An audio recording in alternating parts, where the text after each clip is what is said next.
Japan అనే పేరు వినగానే మన మైండ్లో కనిపించే విజువల్స్ ఏంటి?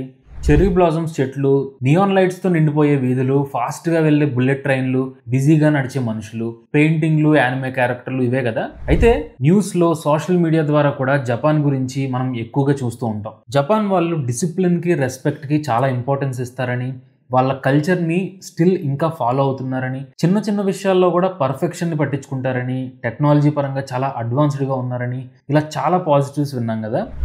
అయితే ప్రపంచంలో ఉన్న అన్ని దేశాలలాగే జపాన్ కూడా పర్ఫెక్ట్ కంట్రీ అయితే కాదు, ఇంటర్నెట్లో చెప్తున్నంత ఐడియల్ కంట్రీ అయితే అస్సలు కాదు. ఇప్పటిదాకా చెప్పినటువంటి ప్రతి పాజిటివ్కి అటాచ్డ్గా ఒక నెగిటివ్ ఆస్పెక్ట్ కూడా ఉంది. ఈ వీడియోలో మన ఉద్దేశం జపాన్ని బ్యాడ్ లైట్లో చూపించాలి అని కాదు, అక్కడ ఉన్నటువంటి ప్రాబ్లమ్స్ని అడ్రస్ చేయడం, అలాగే వాటి నుండి మనం ఒక కంట్రీగా ఏం నేర్చుకోవాలి అన్నదే ఇక్కడ మెయిన్ పాయింట్. సో ఫ్రెండ్స్, ఈ రోజు వీడియోలో జపాన్ ఎందుకు ఒక ఐసోలేటెడ్ కంట్రీగా మిగిలిపోయిందో తెలుసుకుందాం. వీడియో చివరి వరకు చూడండి, జపాన్ డార్క్ సైడ్ మీకు అర్థమవుద్ది. లేట్ చేయకుండా టాపిక్లోకి వెళ్ళిపోదాం. ముందుగా isolated country and it's historical roots. అసలు ఐసోలేటెడ్ కంట్రీ అంటే ఏంటి? సింపుల్గా చెప్పాలంటే ఒక దేశం ఉద్దేశపూర్వకంగా, అంటే కావాలని చెప్పి మిగిలిన దేశాల నుండి వేరుగా ఉండాలి అనుకోవడం, లేదా ఆ దేశాల జియోగ్రాఫికల్ లొకేషన్ మారుమూల ఉండడం, ఇదే ఐసోలేషన్కి డెఫినేషన్. చిత్రం ఏంటంటే జపాన్ విషయంలో ఈ రెండు వర్తిస్తాయి. లొకేషన్ పరంగా చూసుకుంటే అఫ్కోర్స్ జపాన్ ఒక ఐలాండ్ దేశమే, కానీ మిగిలిన ప్రపంచం మీద నమ్మకం లేకపోవడం వల్ల, వాళ్ళ కల్చర్ని యాక్సెప్ట్ చేయరేమో అన్న ఇన్సెక్యూరిటీ వల్ల తెలీదు, ఇప్పటికీ కూడా జపాన్ ప్రపంచంలో ఒక ఐసోలేషన్ని మెయింటైన్ చేస్తుంది. నిజానికి ఈ isolation concept modern Japan start చేసింది కాదు, దాని రూట్స్ హిస్టరీ నుండి స్టార్ట్ అయినాయి. అప్రాక్సిమేట్గా 1630 సంవత్సరం నుండి 1850 సంవత్సరాల వరకు జపాన్ ఒక రివల్యూషనరీ డెసిషన్ తీసుకుంది. దాని రిజల్టే షిమగుని కోంజో, అంటే ఐలాండ్ కంట్రీ మెంటాలిటీ.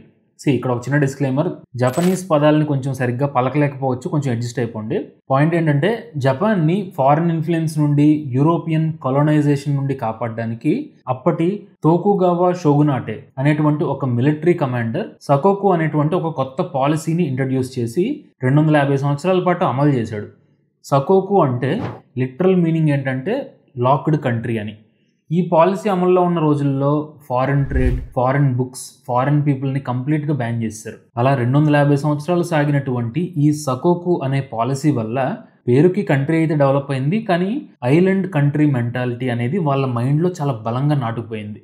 ఏ రూల్స్ అయితే వాళ్ళ లైఫ్ని బెటర్ చేస్తాయి అని స్టార్ట్ చేశారో, ఇప్పుడు అవే రూల్స్ వాళ్ళ లోన్లీనెస్కి, లో బర్త్ రేట్స్కి, బ్రోకెన్ ఫ్యామిలీస్కి రీజన్స్లా మారినాయి. సకోకు పీరియడ్ ఎండ్ అయిన తర్వాత కూడా దాని ఇంపాక్ట్ జపనీస్ కల్చర్ మీద చాలా ఎక్కువగానే ఉంది. జపాన్ ప్రాబ్లం ఇక్కడితో ఎండ్ అవ్వలేదు, ఇక్కడ నుండే స్టార్ట్ అయింది. అదే ద ఇల్యూజన్ ఆఫ్ హార్మనీ. ఇప్పుడు మనం జపాన్ వాళ్ళు ప్రాబ్లమాటిక్గా ఉన్నటువంటి కొన్ని ఆచారాలని కల్చర్ అని చెప్పేసి ఎలా నార్మలైజ్ చేస్తున్నారో చూద్దాం. పాయింట్ ఏంటంటే వాళ్ళలో కొంతమంది వాళ్ళ ట్రూ ఎమోషన్స్ని దాచుకుని ఒక ఫాల్స్ ఇమేజ్ని మెయింటైన్ చేస్తున్నారు. దానికి రీజన్స్ హోనే అండ్ టటీమే. హోనే అంటే మనసులో ఉన్న ట్రూ ఫీలింగ్స్, టటీమే అంటే సొసైటీని ఫేస్ చేయడం కోసం రెడీ చేసుకున్నటువంటి ఒక ఫాల్స్ మాస్క్. జపాన్లో ప్రతి ఒక్కరూ బయటకు వచ్చినప్పుడు టటీమీని వేసుకోవాల్సిందే. ఈ సిస్టమ్ని వాళ్ళు సోషల్ లూబ్రికెంట్ లాగా చూస్తారు. అంటే మన బాధల్ని బయటకు చూపించకుండా సొసైటీలో ఆర్డర్ని మెయింటైన్ చేయడానికి ఇది అవసరం అని చెప్పి వాళ్ళు నమ్ముతారు. ఫర్ ఎగ్జాంపుల్, ఒక ఎంప్లాయీ వాళ్ళ ఇంట్లో సీరియస్ ఫ్యామిలీ ఎమర్జెన్సీ ఉన్నా కూడా ఆఫీస్లో మాత్రం నవ్వుతూ ఐఎమ్ ఫైన్ అని చెప్పాలి. ఇంట్లో ఏం జరిగినా సరే వర్క్ పరంగా మాత్రం బయట టటామీ మాస్క్ వేసుకోవాలి. పాయింట్ ఏంటంటే మనం ఒక మనిషిలో ఉన్నటువంటి బాధని గుర్తించలేకపోతే మానవ సంబంధాలు ఎలా స్ట్రాంగ్ అవుతాయి చెప్పండి. జపాన్లో ప్రాబ్లం కూడా ఇదే, ద ఇల్యూజన్ ఆఫ్ హార్మనీ. వా, ఇక్కడ వా అంటే మీనింగ్ గ్రూప్ హార్మోనీ అని. యాక్చువల్గా జపనీస్ కల్చర్లో దీనికి చాలా పెద్ద వాల్యూ ఉంటుంది. ఈ వా అనే దాన్ని మెయింటైన్ చేయడానికి ఒక మనిషి తన ఓన్ ఇష్టాన్ని, మాటల్ని సాక్రిఫైస్ చేయాల్సి ఉంటుంది. సింపుల్గా చెప్పాలి అంటే ఇక్కడ ఇండివిజువల్ ఫీలింగ్స్కి, ఒపీనియన్స్కి ఎక్కువ వాల్యూ ఉండదు. అందుకే ఒకవైపు ఏమో జపాన్ దేశం లో క్రైమ్ రేట్, హై ట్రస్ట్తో ఎఫిషియెంట్గా రన్ అవుతున్నా కూడా ఆ పర్సన్ ఒక గ్రూప్లో ఉండి కూడా ఒంటరిగా ఫీల్ అవుతూ ఉంటాడు. Next concept hikikomori. దీని మీనింగ్ ఏంటంటే సోషల్ విత్డ్రావల్. ఈ ఫినామినన్లో ఏం జరుగుతుందంటే సొసైటీ పెట్టే ప్రెషర్ని, వర్క్ ప్రెషర్ని తట్టుకోలేక నెలలు, సంవత్సరాల పాటు ఇంట్లోనే ఒంటరిగా ఉండిపోతూ ఉంటారు. జపాన్లో 2022లో చేసిన ఒక స్టడీ ప్రకారం దాదాపుగా 1.46 మిలియన్ల మంది ఇలా ఇంట్లో ఒంటరిగా గడిపేస్తున్నారంట. ఫెయిల్యూర్కి, సొసైటీ నుండి వచ్చే జడ్జిమెంట్కి భయపడి ఇలా ఉండిపోతున్నారు. ఈ సమస్యని ఇప్పుడు గవర్నమెంట్ కూడా సీరియస్గా తీసుకుంది, కావాల్సిన కౌన్సిలింగ్ అండ్ సపోర్ట్ని కూడా అందిస్తోంది. Next, toxic work culture and perfection. ఇందులో ఉన్న సీరియస్నెస్ మీకు అర్థం కావాలి అంటే జపాన్లో ఉండే టాక్సిక్ వర్క్ కల్చర్ గురించి మీకు చెప్పాలి.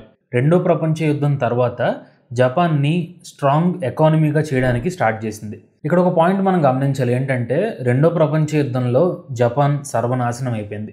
సో అలాంటి ఒక సాడ్ సిచ్యువేషన్ నుండి బయటికి రావడానికి జపాన్ దేశం చాలా కష్టపడింది. అక్కడ ప్రజలు కూడా చాలా డిసిప్లిన్డ్గా పనిచేయడం మొదలుపెట్టారు. అది వాళ్ళకి మంచి రిజల్ట్ ఇచ్చింది. కాకపోతే ఇప్పుడు ఆ డిసిప్లిన్, ఓవర్ పర్ఫెక్షన్ కోసం ప్రయత్నించడం ఇవన్నీ కూడా మెంటల్ హెల్త్ ఇష్యూకి కాజ్ అవుతున్నాయి. జపాన్లో చాలా మంది ఎంప్లాయీస్ ఇప్పటికీ ఒక రోజులో 14 నుండి 16 గంటల పాటు పనిచేస్తూ ఉంటారు. అలా ఎక్స్ట్రా అవర్స్ పనిచేసినందుకు ఎక్స్ట్రా మనీ కొన్నిసార్లు ఉండకపోవచ్చు. అంతేకాదు ఆఫీస్లో లేటుగా పనిచేయడాన్ని గొప్పగా చూసుకుంటారు. కానీ దీనివల్ల నెగిటివ్ రిజల్టే ఉంది. అదే కరోషి, అంటే డెత్ ఫ్రమ్ ఓవర్ వర్క్ అనే కాన్సెప్ట్. కరోషి అనేది ఇప్పటికి కూడా జపాన్లో లీగల్గా రికగ్నైజ్ చేసినటువంటి ఒక ఇష్యూ. అసలు ఆఫీస్లో అన్ని గంటలు ఏం చేస్తారో అనే డౌట్ మీకు రావచ్చు. నార్మల్గా వర్క్ చేస్తే టైం టు టైం అన్ని జరిగిపోతాయి. కానీ జపాన్ వాళ్ళకి ఈ పర్ఫెక్షనిజంతో ఒక అబ్సెషన్ ఉంది. అంటే చిన్న చిన్న పనులు కూడా పర్ఫెక్ట్గా ఉండాలనుకుంటారు. మన దగ్గర అయితే వర్క్లో పొరపాటు చేస్తే దాన్ని పొరపాటులాగా మాత్రమే చూస్తాం. కానీ జపాన్లో వర్క్ విషయంలో మిస్టేక్ జరిగింది అంటే అది ఒక పెద్ద అవమానంలాగా, బీభత్సంలా చూస్తారు. ఎంప్లాయీస్ చిన్న చిన్న తప్పులు చేయడానికి కూడా భయపడిపోతారు. ఆ భయం వల్లే వాళ్ళు కొత్తగా ఏది ట్రై చేయడానికి ఇష్టపడరు. ఆల్రెడీ ఉన్నటువంటి పాత సిస్టమ్స్ని ఫాలో అవుతూ ఉంటారు. మీకు తెలుసా, జపాన్లో చాలా గవర్నమెంట్ ఆఫీసులు, కంపెనీల్లో ఇప్పటికి కూడా ఇంకా ఫ్యాక్స్ మెషిన్స్ యూజ్ చేస్తూ ఉంటారు. అలాగే ప్రజెంట్ డిజిటల్ సిగ్నేచర్ వచ్చినా కూడా వాళ్ళు ఇంకా పాత ట్రెడిషన్ అయినటువంటి హన్కో, అంటే ఒక పర్సనల్ స్టాంప్స్ని వాడుతూ ఉంటారు. యాక్చువల్గా ఇవన్నీ కూడా సాల్వ్ చేయగలిగేటువంటి ప్రాబ్లమ్సే. సో 2019 నుండి వర్క్ స్టైల్ రిఫార్మ్ లాస్ అని చెప్పి జపాన్ వాళ్ళు కొన్ని చట్టాలు తీసుకొచ్చారు. వీటి ద్వారా ఓవర్ టైంకి లిమిట్స్ పెట్టినా కూడా యంగర్ జనరేషన్ ఇప్పుడు గ్లోబల్ కంపెనీస్ని చూస్ చేస్తూ డొమెస్టిక్ వర్క్ కల్చర్ని రిజెక్ట్ చేస్తుంది. కానీ ప్రాబ్లం ఇంకా ఉంది. ఇలాంటి వర్క్ లైఫ్ బ్యాలెన్స్ ప్రాబ్లమ్స్ వల్ల పర్సనల్ లైఫ్ ఎంత ఎఫెక్ట్ అవుతుంది అని గమనించట్లేదు. So next, the silent epidemic, loneliness and low birth rates. ముందుగా బ్రోకెన్ ఫ్యామిలీస్. మన దేశంలో వర్క్ లైఫ్ బ్యాలెన్స్ గురించి అట్లీస్ట్ ఇప్పటికైనా సరే డిస్కషన్ స్టార్ట్ అయినాయి. కానీ జపాన్లో వర్క్ లైఫ్ బ్యాలెన్స్ అనేది ఇప్పటికీ ఒక పెద్ద జోకే. 24 గంటలు వర్క్ తప్ప లైఫ్ లేనప్పుడు బ్యాలెన్స్ ఎక్కడ ఉంటుంది చెప్పండి. ఇలాంటి ఫ్యామిలీస్లో పెరిగినటువంటి ప్రజెంట్ యంగ్ జపనీస్కి మ్యారేజ్ మీద, రిలేషన్షిప్స్ మీద, పిల్లల్ని కండం మీద అసలు ఇంట్రెస్టే ఉండట్లేదు. వీళ్ళనే హెర్బివోర్స్ అని పిలుస్తున్నారు. ట్రెడిషనల్గా సొసైటీ పెట్టే ఎక్స్పెక్టేషన్స్ నుండి తప్పుకోవడం కరెక్ట్ అని చెప్పి వీళ్ళు ఫీల్ అవుతున్నారు. వీళ్ళ పేరెంట్ జనరేషన్లో చాలామంది ఓల్డ్ ఏజ్లో ఒంటరిగా ఉంటున్నారు. ఇది జపాన్లో ఒక సైలెంట్ ఎపిడమిక్ని స్టార్ట్ చేసిందని చెప్పాలి. అదే లోన్లీనెస్. ఓన్ చాయిస్తో పిల్లలు ఒంటరిగా ఉంటుంటే అసలు చాయిసే లేక పేరెంట్స్ కూడా ఒంటరిగా ఉండాల్సి వస్తుంది. ఇదే జపాన్లో లోన్లీనెస్ ఎపిడమిక్కి రీజన్ అయింది.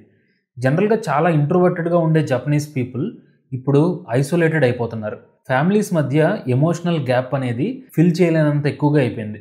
కొంచెం ఎగ్జాజరేషన్ లాగా అనిపించవచ్చు, కానీ జపాన్లో ప్రజెంట్ సిచ్యువేషన్కి సింబాలిక్గా ఎనాలజీ ఒకటి చెప్తాను. ఎప్పుడో బ్లాక్ అండ్ వైట్ కాలం నాటి కండిషన్స్కి సరిపోయేలాగా చేసిన మెషిన్ని ఇప్పటికీ చేంజెస్ చేయకుండా, మోడర్న్ వరల్డ్కి అడాప్ట్ అవ్వకుండా అవే పర్ఫెక్ట్ రూల్స్ అని చెప్పుకుంటూ ప్రౌడ్గా ఇబ్బంది పడుతున్నారు జపాన్ వాళ్ళు. దీనివల్ల జరిగినటువంటి ఇంకో పెద్ద నష్టం ఏంటంటే లో బర్త్ రేట్స్. జపాన్లో 2 విషయాలు చాలా ఫాస్ట్గా జరుగుతాయి. ఒకటి ఏజింగ్ పాపులేషన్, రెండోది ష్రింకింగ్ పాపులేషన్. ఒక దేశంలో పాపులేషన్ స్టేబుల్గా ఉండాలి అంటే ఫెర్టిలిటీ రేట్ 2.1 ఉండాలి. అది జపాన్లో ఇప్పుడు అంటే 2022 డేటా ప్రకారం 1.26 ఉంది. అంటే దాదాపు సగానికి పడిపోయింది. విలేజెస్ అన్నీ కూడా ఖాళీ అయిపోతున్నాయి. కొన్ని స్కూల్స్లో అయితే జస్ట్ 2-3 పిల్లలు మాత్రమే ఉంటున్నారు. ఒకవైపు పాపులేషన్ పెరిగిపోవడం వల్ల వర్క్ ఫోర్స్ తగ్గిపోతుంది, ఇంకోవైపు రిటైర్ అయ్యి పెన్షన్ మీద డిపెండ్ అయ్యే వాళ్ళ నెంబర్ పెరిగిపోతుంది. ఈ 2 సిచ్యువేషన్స్ కూడా ఆ దేశం యొక్క ఎకానమీకి పెద్ద ప్రాబ్లం లాగా మారినాయి. Next, last opportunities, the Galapagos syndrome. కల్చర్ని కాపాడుకోవాలి అన్న పేరుతో జపాన్లో ఉన్న కొన్ని ప్రాబ్లమాటిక్ సిస్టమ్స్ని, వాటి నెగిటివ్ ఎఫెక్ట్స్ని ఇప్పుడు మనం తెలుసుకుందాం. అదే ద గలపాగోస్ సిండ్రోమ్. అసలు ఈ పదమే స్పెషల్గా జపాన్లో టెక్నాలజికల్ ఐసోలేషన్ గురించి ఎక్స్ప్లెయిన్ చేయడానికి పుట్టింది. అంటే బేసిక్గా గలపోగోస్ ఐలాండ్లో డెవలప్ అయినటువంటి స్పీసీస్ మిగిలిన ప్రపంచంలో ఉన్న స్పీసీస్ కంటే డిఫరెంట్గా ఉంటాయి.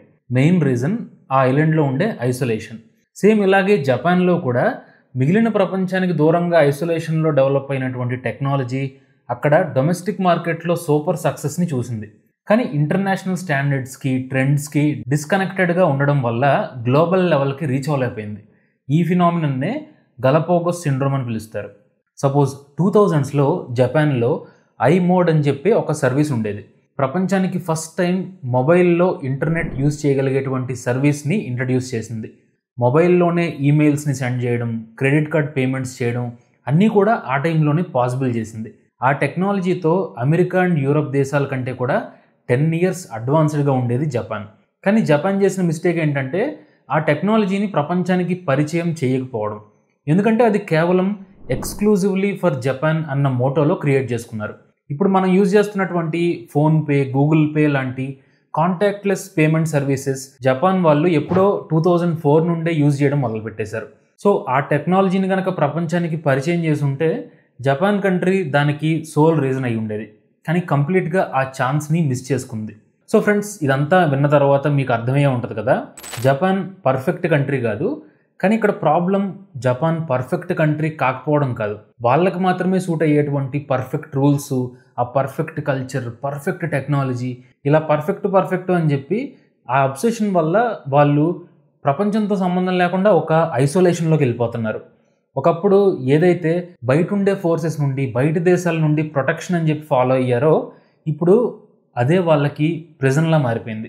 సో ఇలాంటి ఐసోలేషన్తో, ఎక్స్క్లూజివిటీతో, అబ్సెషన్లో ఉన్నటువంటి ప్రతి కంట్రీకి కూడా జపాన్ దేశం ఒక లెసన్లా మారింది. సో ఫ్రెండ్స్, ఈ జపాన్ ప్రాబ్లం గురించి విన్న తర్వాత మీకేమనిపిస్తుందో కింద కామెంట్ చేయండి. Thank you so much for watching this video. జై హింద్.